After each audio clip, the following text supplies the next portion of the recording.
Assalamualaikum warahmatullahi wabarakatuh. Perkenalkan, nama saya Ferry Zaki Ramadan, NPM 17. Di sini saya akan mempresentasikan mengenai materi klasifikasi dan clustering pada mata kuliah pengenalan pola. Definisi klasifikasi. Klasifikasi merupakan proses menemukan sebuah model atau fungsi yang mendeskripsikan dan membedakan data ke dalam kelas-kelas.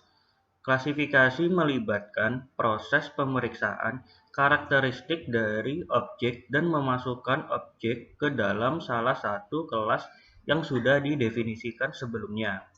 Algoritma klasifikasi dibagi menjadi dua, yaitu eager learner dan lazy learner. Model klasifikasi.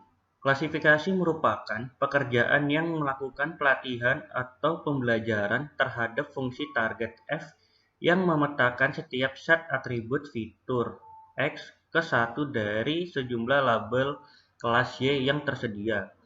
Pembangunan model selama proses pelatihan menggunakan algoritma pelatihan bisa dilihat pada gambar di samping. Yang pertama adalah masukkan data latih berupa fitur dan kelas, dan juga algoritma pelatihan. Selanjutnya, pembangunan model dan penerapan model. Lalu, masukkan data uji yang hanya berupa fitur. Setelah itu akan diproses menggunakan algoritma pelatihan sehingga menghasilkan keluaran data uji sesuai dengan klasifikasi. Algoritma klasifikasi eager learner didesain untuk melakukan pembacaan atau pelatihan atau pembelajaran pada data latih untuk dapat memetakan dengan benar setiap vektor masukkan ke label kelas keluarannya. Model disimpan sebagai memori sedangkan semua data latihnya dibuang. Prediksi dilakukan menggunakan model yang tersimpan, tidak melibat data uji sama sekali. Contoh, Artificial Neural Network, Support Vector Machine, Decision Tree, Bayesian, dan sebagainya. Algoritma klasifikasi lazy learner hanya sedikit melakukan pelatihan atau bahkan tidak sama sekali. Hanya menyimpan sebagian atau seluruh data latih, kemudian menggunakan data latih tersebut ketika proses prediksi. Contohnya, K-nearest neighbor, fuzzy K-nearest neighbor, regresi linear, dan sebagainya. Contoh aplikasi klasifikasi pada hewan menggunakan algoritma Naive Bayes. Berikut adalah data training klasifikasi hewan.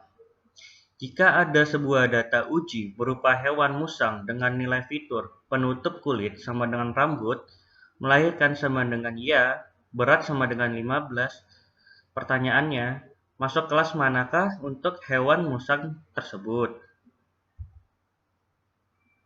Langkah pertama yaitu kita hitung nilai probabilitas dari data training. Selanjutnya, kita hitung nilai probabilitas dari data uji, yaitu hitung nilai probabilitas untuk fitur dengan tipe numerik yaitu berat. Contohnya seperti berikut. Hitung probabilitas akhir untuk setiap kelas, contohnya seperti berikut.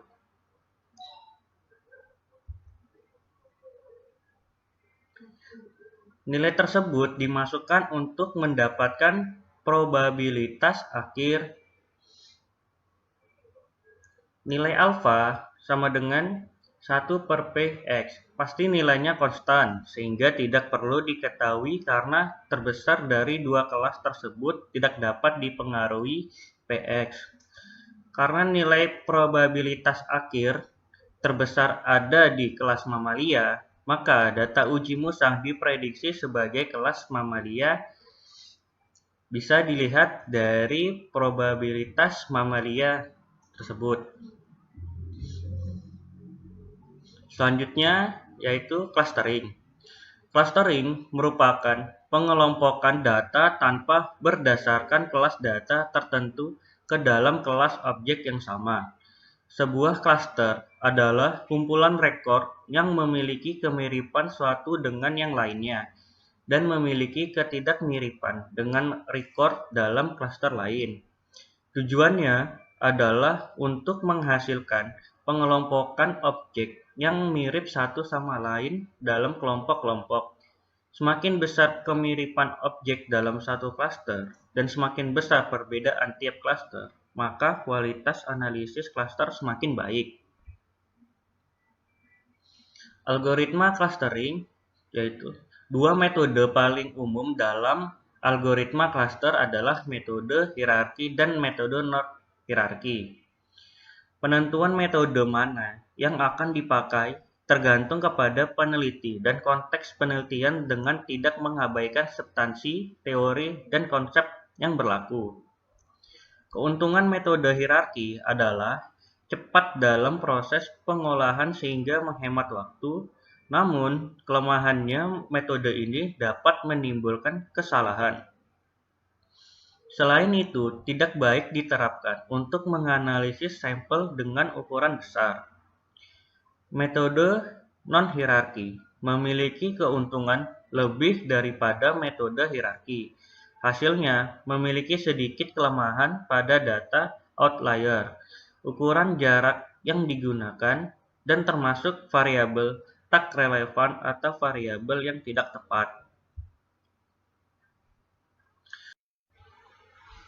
Bisa dilihat pada gambar tersebut, metode clustering memiliki dua metode yaitu berhierarki dan tidak berhierarki. Untuk berhierarki memiliki dua algoritma yaitu aglomeratif dan divisif. Dan tidak berhierarki memiliki dua algoritma yaitu partisi dan grafikal. Untuk contohnya bisa dilihat pada gambar tersebut.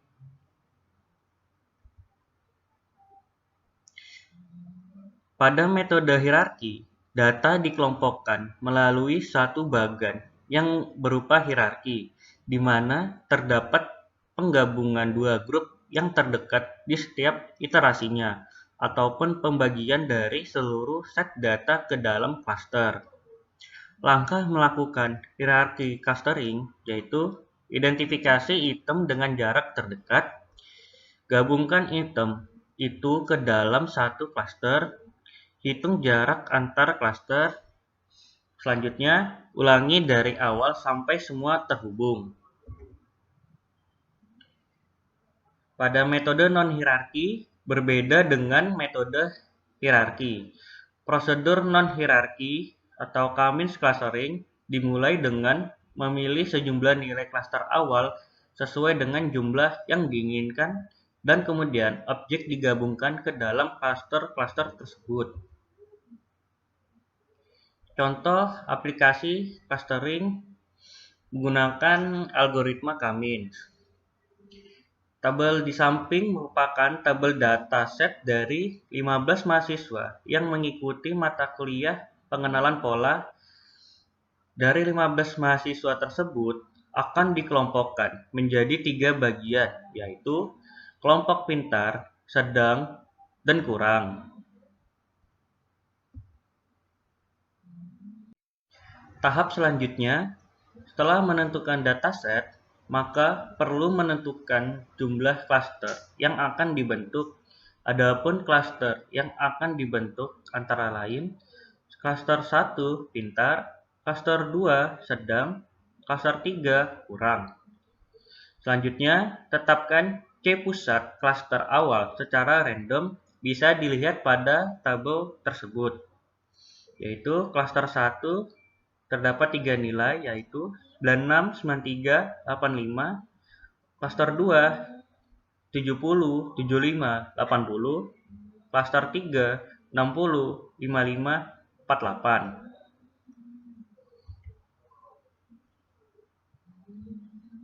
Selanjutnya, alokasikan semua data objek ke dalam cluster terdekat. Untuk melakukan perhitungan jarak data ke I pada pusat klaster ke K diberi nama DIK. Dapat digunakan formula Euklidan. Adapun hasil jarak ke klaster diperoleh dari perhitungan dengan rumus DIK sama dengan akar sigma M J sama dengan 1 dalam kurung SIJ dikurang CKJ kuadrat. Setelah melakukan perhitungan, maka didapat hasil seperti berikut ini. Bisa dilihat yaitu jarak ke klaster C1, C2, C3 menghasilkan data nilai 1, 2, dan 3. Langkah selanjutnya, tentukan kembali titik pusat klaster yang baru berdasarkan rata-rata klaster baru tersebut didapat dari rumus nilai hasil dibagi banyak hasil, sehingga didapat nilai klaster baru antara lain klaster 1 90, 85,8, 84,8, klaster 2 70, 71,25, dan 75. Untuk klaster 3 51,16667, jadinya 63,83, 57,16.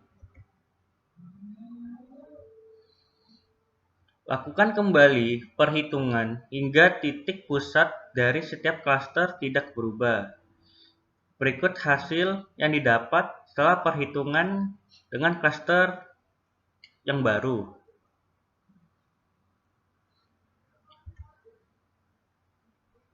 Dan ternyata hasil dari tahapan yang pertama dan kedua tidak berubah. Maka hasil sudah sesuai dengan pengelompokan klaster. Untuk hasilnya bisa dilihat sebagai berikut. Berdasarkan jarak ke klaster C1, C2, C3 akan menghasilkan mahasiswa yang pintar, sedang, dan kurang.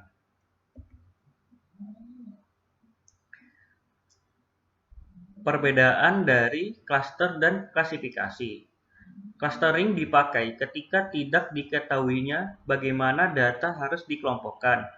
Jumlah kelompok diasumsikan sendiri tanpa ditentukan terlebih dahulu. Keluaran pendekatan ini adalah data yang sudah dikelompokkan. Sedangkan klasifikasi terdapat informasi mengenai bagaimana data tersebut dikelompokkan. Kemudian dilakukan training pada sistem dengan data yang sudah diberikan label ke dalam kelompok manakah data tersebut dikelompokkan. Selanjutnya, sistem akan mengklasifikasikan data-data yang baru ke dalam kelompok yang ada. Tidak akan ada pertambahan kelompok. Demikian presentasi dari saya. Mohon maaf jika ada kesalahan kata maupun kekurangan dari saya. Wassalamualaikum warahmatullahi wabarakatuh.